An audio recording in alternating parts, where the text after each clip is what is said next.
Guys and welcome back to my channel सिर्फ IAS. दोस्तों, काफी दिनों बाद बट मैं सोच रही हूँ कि इसको कंप्लीट करा दूं।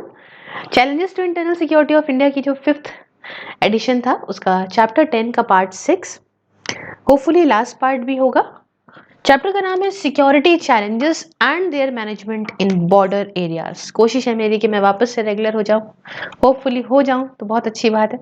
आइए चलिए शुरू करने से पहले चैनल वगैरह को सब्सक्राइब कर लीजिएगा। दोस्तों, मैंने पार्ट 5 तक यहां तक कंप्लीट करा दिया था जिसमें हमने इंडियाज मैरीटाइम सिक्योरिटी मैनेजमेंट को पढ़ा था। अब जो नेक्स्ट है हम उसे मैनेजिंग चैलेंजेस से पढ़ते हैं। अगर आपने अभी तक पार्ट्स नहीं देखे हैं तो आप प्लीज स्टार्टिंग से 1 to 5 देखकर आ जाइएगा। तो अब मैनेजिंग चैलेंजेस में बात क्या कि आप जानते हैं 26/11 के जो अटैक्स हुए थे इससे सरकार को क्या हुआ। सरकार को ये बात पता चली क्योंकि भाई आए थे ये सब भाई समुद्र के रास्ते से। तो सरकार को इस बात का एहसास हुआ कि हमारे जो मैरीटाइम सिक्योरिटी है वो कमजोर है। वजह पहले ये है कि कोस्ट लाइन जो है, ठीक है, कोस्ट लाइन जो है वहां से वो पोरस है, वहां से ये टेररिस्ट अंदर आ गए। इसका मतलब कि अंदर घुसने के लिए इतनी सिक्योर वो है नहीं है, ठीक है, सिक्योरिटी वहां इतनी नहीं है। दूसरी बात कि हम उसको समझ नहीं पाए, देख नहीं पाए, ये सब चले आए बैठ बैठ के और कोई मतलब सर्विलांस हमारा इतना मजबूत नहीं है कि हमें खबर पड़ सके। और तीसरा, सरकार को यह भी एहसास हुआ कि जब ये सब होने लगा ना, हमले वगैरह होने लगे ना, तो अलग अलग एजेंसीज में तालमेल ही नहीं बैठा। समझ रहे ना, मतलब कोऑर्डिनेशन की कमी देखने को मिली अलग अलग एजेंसीज में। जो प्रॉपर मैरीटाइम सिक्योरिटी का रोल प्ले करती थी उसके अंदर सही तालमेल नहीं बैठने की वजह से इतना और ज्यादा बढ़ गई चीजें।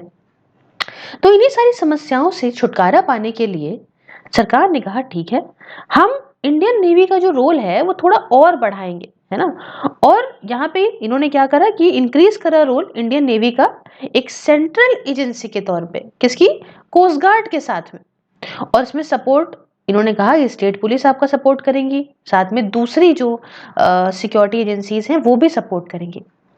तो ये भी जो भी कदम उठाए गए सेंटर के द्वारा वो आपको बताती हूँ। जैसे कि पहला तो ये करा गया कि भाई जितनी भी मैरीटाइम स्टेक होल्डर्स हैं, मतलब जितने भी एजेंसीज या जो भी लोग इन्वॉल्व हैं मैरीटाइम, ये जितने आपके पानी से रिलेटेड सिक्योरिटी से जो भी लोग इन्वॉल्व थे, इन सब को आपस में एक साथ लाए। जैसे कि बहुत सारी स्टेट्स हैं जिनमें बॉर्डर जो है वाटर कोस्टल लाइन शेयर करती हैं, यूनियन टेरिटरीज हैं, सेंट्रल एजेंसीज आई, साथ में एक नई कोस्ट लाइन सिक्योरिटी मैकेनिज्म इन्होंने बनाया, national committee on strengthening maritime and coastal security. ये आप समझिए ये बना, और ये किसके अंदर बना, ये बना कैबिनेट सेक्रेटरी के अंदर। दूसरा कदम ये उठाया गया कि नेवल कमांडर इन चीफ को डेजिग्नेट करा गया commander in chief coastal police के तौर पे। तीसरे नंबर पे मैंने बताया ना कि नेवल इंडियन नेवी का रोल बढ़ाया गया। डायरेक्टर जनरल कोस्ट गार्ड को भी री डेजिग्नेट करा गया कमांडर कोस्टल कमांड के तौर पे।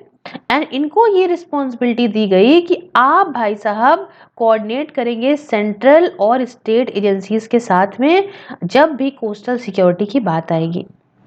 चौथी बात कि सागर प्रहारी बाल ओशन स्ट्राइक यूनिट, ये आप देख सकते हैं, ये किताब में आपको मिल जाएगी।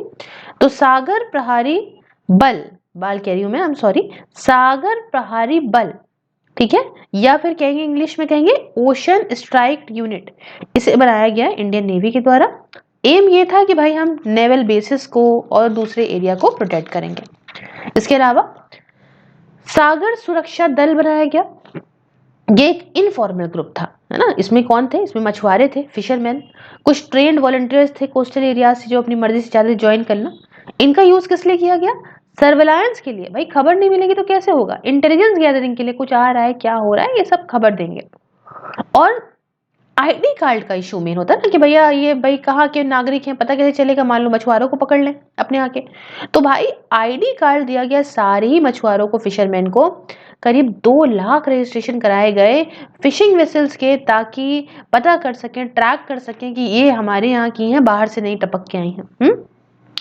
और सिक्योरिटी के लिए जो कोस्ट लाइन की पुलिस थी, सारे कोस्टल स्टेट्स की, यूटीज की, इनके proper administration, Indian navy, ministry of home affairs, साथ में दूसरी सेंट्रल मिनिस्ट्रीज, सारे इस लोगों ने काम किया कि सब कोऑर्डिनेट प्रॉपर करें।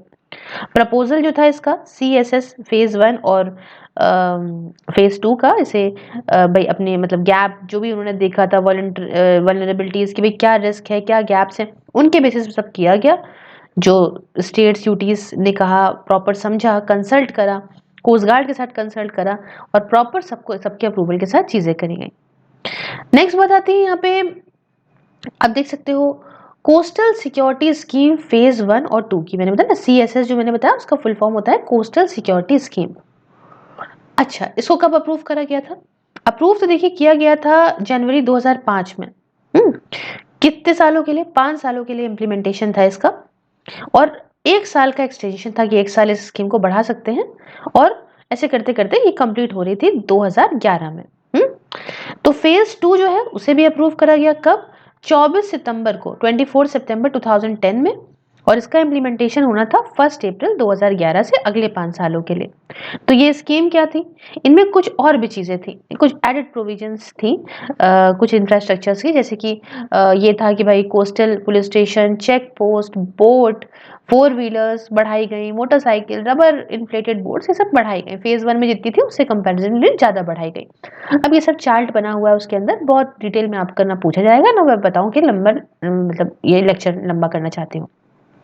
अच्छा, एक चीज और इसमें करी गई कि स्पेशल प्रोविजन जिसमें 60 जेटीज थी, 60 जेटीज आपने चलाई होंगी ना, गोवा हो गए होंगे तो इसमें ये था कि अपग्रेड करा गया था फेज 2 के अंदर। कुछ और इम्पोर्टेंट प्रोजेक्ट्स भी थे जिसे और मतलब 1-1.5 साल के लिए और शुरुआत करी गई, जैसे कि कुछ और fast patrol vessels, interceptor boats, इन सब के वो भी लिखे हुए हैं कितनी कितनी, लेकिन उससे मतलब नहीं। कई सारे fast interceptor craft, sensors directed करने के लिए लाइट हाउसेस को और लाइट शिप्स को, है ना, लाइट हेलीकॉप्टर्स का प्रोक्योरमेंट है ना इन्होंने लिया सर्विलांस के लिए। तो ये सारी चीजें करी गई। अच्छा, इंडियन नेवी ने क्या करा, इन्होंने भी 4 और जॉइंट ऑपरेशन सेंटर्स को एस्टैब्लिश करा। कहाँ कहाँ करा दोस्तों? मुंबई में करा, कोची में करा, विशाखापट्टनम और पोर्ट ब्लेयर में करा, जिससे एक अच्छा कोऑर्डिनेशन हो सके, प्रॉपर एनर्जी सक्सेस सब साथ में आए और सब अंडरस्टैंडिंग बढ़िया बने इन सारे स्टेक होल्डर्स के बीच में। ठीक है, इसके अलावा इंडियन नेवी ने एक और चीज सेटअप करी दोस्तों। क्या करी? National command control communication intelligence को करा, जो प्रॉपर क्या करता था, इंफॉर्मेशन मैनेजमेंट और एनालिसिस सेंटर को होस्ट करता था। फोकस क्या था? फोकस यह था कि हम बढ़िया नेशनल मैरीटाइम डोमेन अवेयरनेस जो है बिल्ड करेंगे। किसके माध्यम से? Number of organisational, operational, technological changes के हिसाब से। तो ये जो नेटवर्क था ये करीब 51 रडार स्टेशन को कनेक्ट कर रहा था, जो कोस्ट वगैरह में और आइलैंड टेरिटरी में लोकेटेड थे। काम क्या था कि हम साथ में मिलके इंफॉर्मेशन, भाई जिसको पहले इंफॉर्मेशन गैदर करेंगे, फिर इंफॉर्मेशन जिसको जिसको देनी है उसको प्रॉपर देंगे। अगर कोई शक होता है, कोई भी बात होती है सी के अंदर, कोई भी मूवमेंट ऐसा होता है जिस पे डाउट होता है, शक होता है, तो ऐसा तुरंत करेंगे। अच्छा, सरकार ने भी कहा, करीब 24 कंट्रीज से बात करी कि भाई देखो, है ना, हमें इंफॉर्मेशन चाहिए शिपिंग को लेके, ताकि हम री कर सके इस NDMA को, मतलब सॉरी NMDA को, that is national maritime domain awareness को। अच्छा, आइलैंड टेरिटरीज जो है, अब आइलैंड टेरिटरीज जैसे आपकी अंडमान एंड निकोबार वगैरह, तो इनके लिए अगर हम बात करें, इनकी सिक्योरिटी के लिए सरकार ने यहाँ पे सेटअप करा JOC को। किसको? JOC को, अंडमान एंड निकोबार आइलैंड पे। ANCs के अंदर पर्सनल थे आपके, इसके अंदर इंडियन नेवी के लोग थे, आर्मी के थे, एयरफोर्स के थे, कोस्ट गार्ड के थे। तो प्रॉपर यहाँ पे हुआ इस कोस्टल सिक्योरिटी स्कीम फेज 1 और 2 में। अब थोड़ा आपको बताते हैं NC31 project, that is NC31 क्या है? National command control communication intelligence. ठीक है, अब 31 नहीं कहेंगे, आई एम सो सॉरी, इसको कहेंगे NC31। तो 3 क्यों? 3 का मतलब हो गया यहाँ पे 3 बार क्या आ रहा है, 1 भी नहीं है, आई है, आई है, ये भी 1 भी नहीं है, दिस इज आई। थोड़ा सा और क्लियर कर देती हूँ, अदरवाइज आपको कंफ्यूजन हो सकता है। ये है आई, ठीक है। अब क्यों NC3I क्यों कह रहे हैं? देखिए, N का तो मतलब हो गया नेशनल, अब C 3 बार आ रहा है, 3 बार में क्या आ रहा है? कमांड कंट्रोल कम्युनिकेशन, और आई का मतलब क्या हो गया, इंटेलिजेंस। ठीक है, तो NC3I प्रोजेक्ट क्या है, देखिए इंडिया ने कहा कि हम बहुत सारी ऐसे ये 24 कंट्रीज जो है उनके साथ मिलेंगे, और मर्चेंट जो इधर से उधर सामान बेचने आ रहे हैं उनका जो डेटा है वो कंट्रीज हमारे साथ शेयर करेंगी, कौन गया कौन आया, ताकि हम ये ट्रैक कर सके कौन असली मर्चेंट आया है कौन नहीं, है ना। और ये जो काम चल रहा था वो अब पूरा हो गया है ना, 26/11 के बाद बहुत टाइम लगा लेकिन चलो हो गया। अभी क्या कि ये था कि भाई 24 कंट्रीज है ना, अफ्रीका ईस्ट से लेके जो भी है मलक्का स्ट्रेट तक, ये प्रॉपर NSA लेड कर रहा था, और इसके माध्यम से प्रॉपर सरकार सारी चीजें है ना, इसने सरकार ने भी NMDA प्रोजेक्ट को हामी भर दी, कोऑर्डिनेट करने के लिए, प्रॉपर मजबूत बनाने के लिए अपनी मैरीटाइम और कोस्टल सिक्योरिटी को। तो ओवरऑल आप चीजें समझ गए क्या चल रहा है क्या नहीं चल रहा है। अब देखिए बहुत सारी चीजें हैं, प्रोजेक्ट कॉस्ट वगैरह बताई गई है, तो उससे चलिए कोई इतनी बड़ी बात नहीं है ना, सारी चीजें बहुत डिटेल में नहीं समझेंगे। बहुत सारे नए सेंट्रल हब बनाए गए गुड़गांव में, तो ट्रैक करा गया सारी शिप्स को, इवन वो सारी जो साउथ चाइना सी में थी, तो बहुत सारे ऐसे काम करेगा। एक बहुत बड़ा कदम ये उठाया गया कि इनॉग्रेट किया गया सेंट्रल हब NC3I के नेटवर्क को, जिसमें ऐसा था कि भाई 30,000 से 40,000 शिप्स को डेली बेसिस पे ट्रैक कर सकते थे, मालूम है। बहुत सारे रडार थे लगाए गए सैटेलाइट से, प्रॉपर है ना, from coastal radars to satellite सब कुछ। और information management and analysis centre को गुड़गांव में ये था कि भाई सेटअप किया गया, जो प्रॉपर सब इंफॉर्मेशन को कोरिलेट करेगा, जो भी खतरा है समुद्र के अंदर वो सब देखेगा। और बहुत आसान था कि हम कैसे लैंड बॉर्डर्स को, देखिए गार्ड करना लैंड बॉर्डर्स को बहुत इजी होता है, जो भी जमीनी तौर पे बॉर्डर है तो उसमें आप फेंसिंग कर दोगे, कोई इलेक्ट्रॉनिक डिवाइस लगा दोगे, टू टू आवाज आ जाएगी, है ना। बट सी में क्या, ऐसा कुछ नहीं कर सकते ना भाई, समुद्र में कैसे कर सकते हो, बड़ा मुश्किल होता है अगर कुछ भी गड़बड़ होता है वहां पे। तो बड़ी चीज ये थी कि जो प्रोजेक्ट है NMDA, ये अब क्लियरेंस कैबिनेट कमेटी वगैरह से पाता, वो तो सब चीजें हो गई, लेकिन ये काफी मजबूत चीज थी। और ये इसके अंदर भी जो NC3I प्रोजेक्ट है बहुत जरूरी था। नेवी कोस्ट गार्ड तो थे ही थे इस नेटवर्क के पीछे, सारे स्टेक होल्डर्स और आते, जैसे बहुत सारी यूनियन मिनिस्ट्रीज डील करती है मैरीटाइम अफेयर्स के साथ में, as well as coastal states, union territories, है ना, सब कुछ, तो काफी आसान हो जाता। ठीक है, it will then be much easier to intercept a fishing boat, जैसे कुबेर आई थी, है ना, जिसे अजमल कसाब ने यूज कर लिया और 9 और टेररिस्ट ने यूज किया, मुंबई पहुंच गए फटाफट। तो भाई अब मुश्किल है ऐसा होना, तो जैसा भी समझा जा रहा है उसके हिसाब से ये था कि भाई बहुत मजबूत बनाएंगे। 4 और जॉइंट ऑपरेशंस कोस्टल सेंटर, जो कि सेंटर्स जो मुंबई में, कोची में, वाइजैक में, पोर्ट ब्लेयर में सेटअप करे गए 26/11 के बाद से, उनको भी और अपग्रेड करा गया। अच्छा, कुछ चीजें और कुछ डेफिनेशंस जो मैरीटाइम सिक्योरिटी से रिलेटेड है उनके बारे में बताएं। जैसे एक कहते हैं, एक शब्द आता है दोस्तों, इसके अंदर इंटरनल वाटर। अब आप कहेंगे इंटरनल वाटर होता क्या है, आइए आपको समझाते हैं। देखिए जो शब्द है ना इंटरनल वाटर, वो सारा पानी लैंड की तरफ जो होता है of the base line, that is low water line से, एंड ऑल हार्बर, ये सब आता है इंटरनल वाटर में। मतलब कोई भी लॉ देश का, चाहे कोई आम लॉ क्यों ना हो, वो इंटरनल वाटर में अप्लाई होता है। और इंटरनल वाटर मान लीजिए ये है, ये है, ये इंटरनल वाटर, और उसके ऊपर का जो भी आसमान है, स्पेस है ना, उन सब पे लॉ अप्लाई होगा उस देश का। तो right of innocent passage does not exist है, यही बात है कि right of innocent passage does not exist है, कि यहां से उठा के निकल के सारी जो है वो शिपें भका भक नहीं निकल सकती हैं। दूसरा आता है टेरिटोरियल वाटर्स, बाहर के देशों की नहीं निकल सकती हैं। ये टेरिटोरियल वाटर जो होता है, ये है वो पानी, वो sea within the distance of 12 nautical miles from the base line. अब मैंने इसके लिए एक बहुत अच्छा, यहाँ पे तो नहीं है बट आपने पुराने चैप्टर्स में देखा होगा, मैंने इसको एक्सप्लेन करा है एक डायग्राम के माध्यम से, है ना, उसको मैंने एक्सप्लेन करा है। अब देखिए जो बेस लाइन है, ठीक है, वहां से लेके 12 नॉटिकल माइल तक का जो डिफरेंस होता है, मतलब डिस्टेंस होता है, हाँ, उसे हम कहते हैं टेरिटोरियल वाटर। और कोई भी लॉ जो देश के अंदर अप्लाई हो रहा है, चाहे वो आम कॉमन लॉ क्यों ना हो, वो इंटरनल वाटर में अप्लाई होता है, उसकी एयर स्पेस में अप्लाई होता है, अबव इट्स इंटरनल वाटर। इसके अलावा राइट ऑफ इनोसेंट पैसेज यहाँ पे एग्जिस्ट करता है, यहाँ पे लोग ऐसे निकल सकते हैं देश, और सबमरीन्स हो गए, दूसरे अंडर वाटर वेसल्स हो गए, इनकी जरूरत पड़ती है नेविगेट करने के लिए सरफेस को और अपने फ्लैग को शो करने के लिए। तीसरा आता है कॉन्टिग्यूअस वाटर। अब ये वो जोन है सी की जो टेरिटोरियल वाटर के आगे की आती है, बट 24 नॉटिकल माइल्स तक होती है बेस लाइन से, ठीक है। तो इस जोन में क्या होता है, इसके ऊपर की जो एयर स्पेस होती है वहां पे कंट्री का जो राइट होता है वो सारी पावर का होता है, कि मतलब जो भी है, कोई भी लॉ वगैरह हो गया, कस्टम वगैरह हो गया, इमिग्रेशन हो गया, सैनिटरी लॉ हो गया, कि भाई कोई भी ऐसा कॉन्ट्रवेंशन अगर यहाँ करते हो तो पनिशेबल होगा। और आखिरी में ये EEZ आपने बड़ा सुना होगा, exclusive economic zone.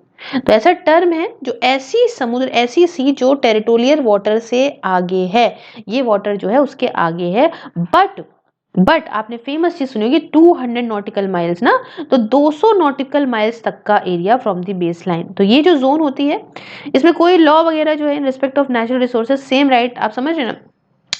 This zone is subjected to any other law the country shall have, और नेचुरल रिसोर्सेज आप यूज कर सकती है कंट्री, सेम राइट्स उसके लिए मिलेंगे, पावर्स होंगी टेरिटोरियल वाटर्स की तरह ही देश की यहाँ पे भी होती है। हालांकि इसको मैंने बहुत डिटेल से बता रखा है एक जो है अपने डायग्राम के माध्यम से, उससे इजी होगा आपके लिए समझना। तो आप अगर पूरा सब कुछ पढ़ते हुए आएंगे तो आप इजिली समझेंगे। इसके अंदर डायग्राम नहीं पढ़ा था तो इस वजह से हो सकता है थोड़ा सा टफ रहा हो।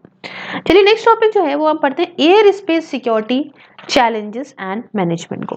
तो भाई बात ऐसी है कि अब एयर स्पेस की अगर हम बात करें तो अब हमारा आसमान देखिए, जो धरती है इसको तो सब समझना इजी है, ये पानी और आसमान वाला जो है ना दिक्कत हो जाती है। तो देखिए अब सिक्योरिटी, अब चैलेंजेस सिर्फ और सिर्फ देश की धरती तक नहीं रह गए हैं, समझ रहे हैं। अब आसमान से सब जगह हो सकती है, तो हर चीज को प्रोटेक्ट करने की बहुत जरूरत है। अब हम एयर स्पेस को समझें, लेकिन इसके पहले हमें यह समझना पड़ेगा क्या चीज है एयर स्पेस, होती क्या है। सपोज करिए कि ये हमारा देश है, इसके ऊपर का जो आसमान हुआ, हाँ मतलब हमारी जो टेरिटरी है, जहां भी हमें ज्यादा कोई टेरिटरी, उसके ऊपर का आसमान हो गया एयर स्पेस। और सेकेंड डिकेड जो 20th सेंचुरी का है, इसमें देखने को ये मिला है कि एयरक्राफ्ट का बड़ा यूज हो रहा है। पैसेंजर, अब आजकल हम आप जा रहे हैं एरोप्लेन से, हमारे माँ बाप का तो सपना था कार्गो का, बल्कि इधर से उधर सामान जा रहा है प्लेन से, मिलिट्री एसेट जा रहे हैं। तो इससे एक सवाल ये उठता है भाई दोस्तों कि क्या एयर स्पेस सिक्योर है, क्या इसमें हमारी आजादी है। तो पेरिस कन्वेंशन 1990 वो ऐसा पहला था जब कुछ क्लियरिटी मिली कि एयर स्पेस होता क्या है और एयर स्पेस की सोवेनिटी क्या है। भाई ये हमारे अंडर आता है, आजाद है, ये कोई भी निकल सकता है, कुछ भी मान लो ऊपर से लेके, हमारे देश के ऊपर से कोई लेके जा रहा हो बम, हम फेंक दे बक्सा तुरंत। तो कैसे समझेंगे इस चीजों को। क्या चीजें धीरे धीरे लॉ बनते रहे इंटरनेशनल लेवल पे, और 1944 में Chicago convention of international civil aviation आया, जिसे एस्टैब्लिश अ यूएन एजेंसी जिसका नाम था इंटरनेशनल सिविल एविएशन ऑर्गेनाइजेशन।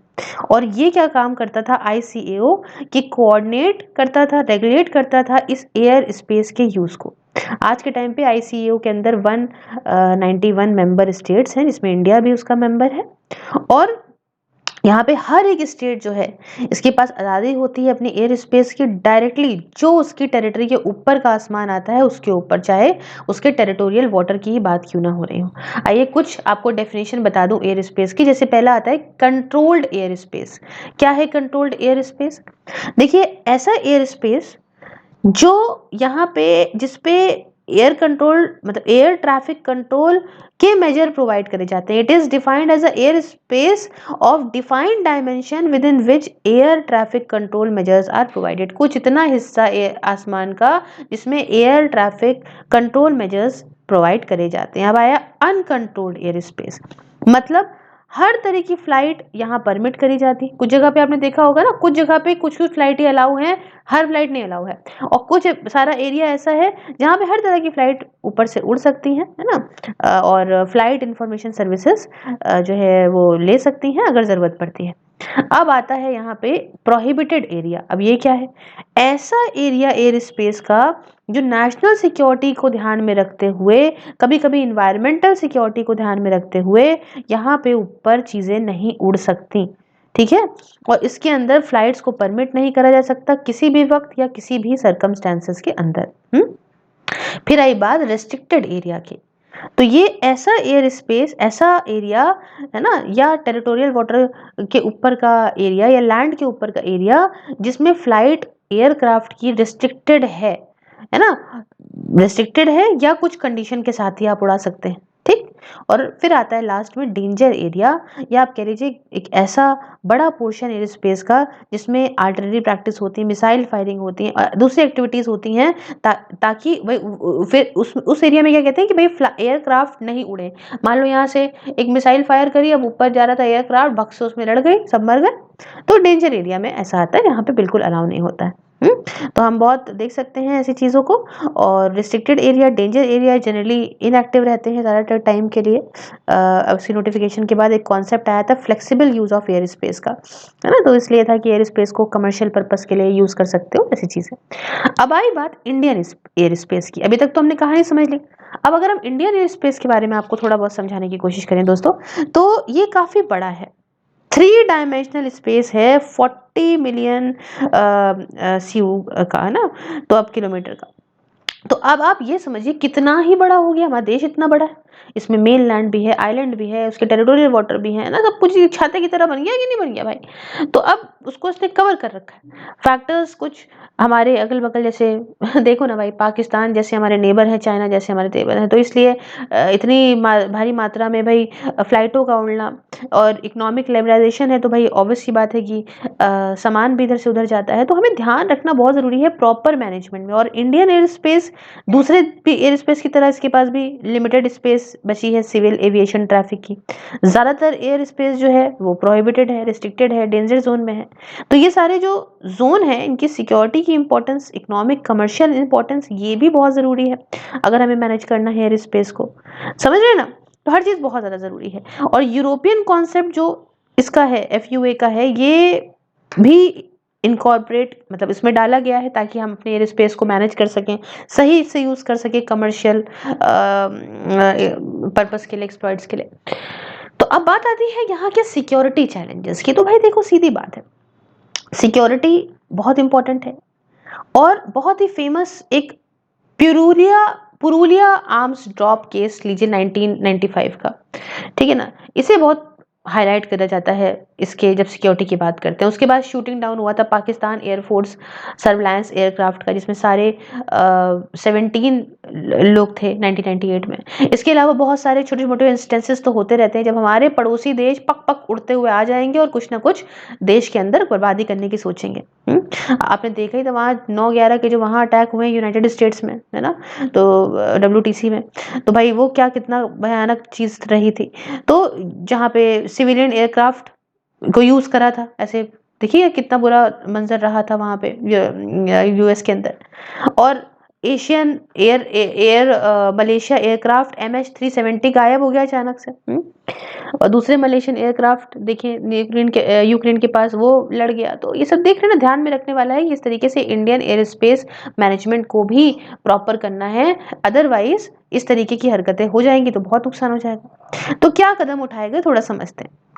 इतना बड़ा एयर स्पेस, जैसे तो नहीं इतना बड़ा घर, झाड़ू पोछा, इतना सारा कुछ करना है, वैसे ही हमारा इतना बड़ा देश, इतना बड़ा एयर स्पेस, तो मैनेज करना एयर ट्रैफिक को बड़ा मुश्किल है। हमें अपने आज का इंफ्रास्ट्रक्चर, अपने प्रोसीजर सब बहुत बढ़ाने होंगे।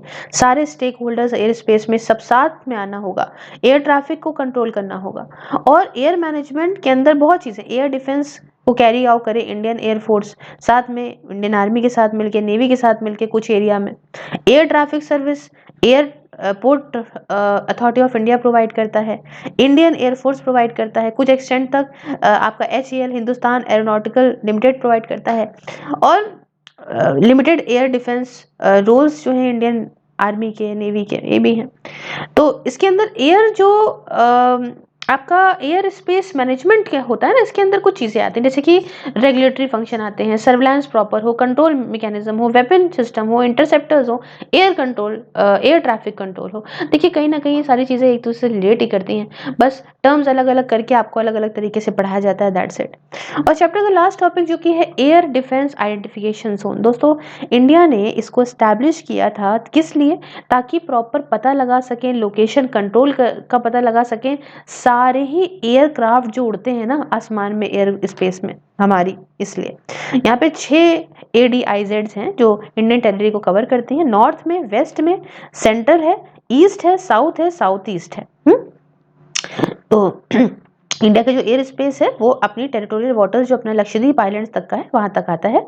और सारे ही जो एयरक्राफ्ट ऊपर से उड़ के निकलते हैं हमारी इंडियन टेरिटरी से, चाहे इंडियन टेरिटोरियल वाटर से होके गुजरे, चाहे पास से गुजरे, ये सारे को ज़रूरत है कि हमारे यहाँ का जो ATS है उसे एयर ट्रैफिक जो प्रॉपर सब कुछ है फॉलो इसको प्रॉपर तरीके से करे ही करें, है ना। और इन रूट्स को होके देखें जो भाई हमें कहा गया है बाय नूतम या एरोनॉटिकल इंफॉर्मेशन पब्लिकेशन के द्वारा, या कोई भी रूट जो बताया गया है फ्लाइट के द्वारा, परमिट जहाँ से फ्लाइट को कहा गया है वैसे ही होके गुजरे, है ना, उल्टी सीधी अपनी तरफ से ना गुजरने लग जाए कि बर्बादी ले आए। पायलट्स को भी कहा गया है भैया देखो उसके ऊपर से मत उड़ाना, इंडियन टेरिटरी के ऊपर से जो विद इन 15 नॉटिकल माइल्स हो बॉर्डर ऑफ इंडिया के, except when following an ATS, है ना, कब जब परमिशन दी हुई है तब की बात अलग है, या कोई भी ऐसा सिचुएशन आप देख के चलिए, है ना, व्हेन ऑपरेटिंग टू और from any aerodrome situated within 15 nautical miles of water of India. अगर एयरक्राफ्ट घुस जाता है ना, या ऑपरेट करता है विद इन एन ADIZ बिना एयर डिफेंस क्लियरेंस के, तो या रेस्ट्रिक्टेड एरिया में चला जाए, प्रोहिबिटेड एरिया में चला जाए, डेंजर एरिया में चला जाए, फेल कर जाए, एयर ट्रैफिक कंट्रोल नहीं इसे सेंटर से नहीं कर पाए, है ना, कि भाई उड़ रहे हैं हम कहाँ से उड़ रहे हैं, तो भाई यहाँ समझ लीजिए कि it will be liable to interception by a fighter aircraft, है ना। तो फाइटर एयरक्राफ्ट भाई समझेगा तुमको कि तुम सही नहीं हो, तुमको मार भी सकते हैं, सब कुछ हो सकता है ना। तो ये है पूरी कहानी, और मैंने आपको अच्छे से समझाने की कोशिश करी। आई होप आपको अच्छा लगा ये लेक्चर। ये चैप्टर नंबर 10 हमारा कंप्लीट हो गया, 11-12 बचा है और ये हमारी सीरीज भी कंप्लीट हो जाएगी। Thank you so much for watching. अगर आप मुझे काम में सपोर्ट करना चाहते हैं तो ज्वाइन बटन को प्रेस करके आप मेरी मेंबरशिप को ले सकते हैं। इसके अलावा आप मुझे फेसबुक, ट्विटर, इंस्टा और टेलीग्राम पे फॉलो कर सकते हैं, जहाँ मैं अपडेट देती रहती हूँ। फेसबुक पे आपको लेक्चर्स भी मिल जाएंगे। थैंक यू सो मच, मिलते हैं जल्दी नेक्स्ट वीडियो में। जय हिंद, जय भारत।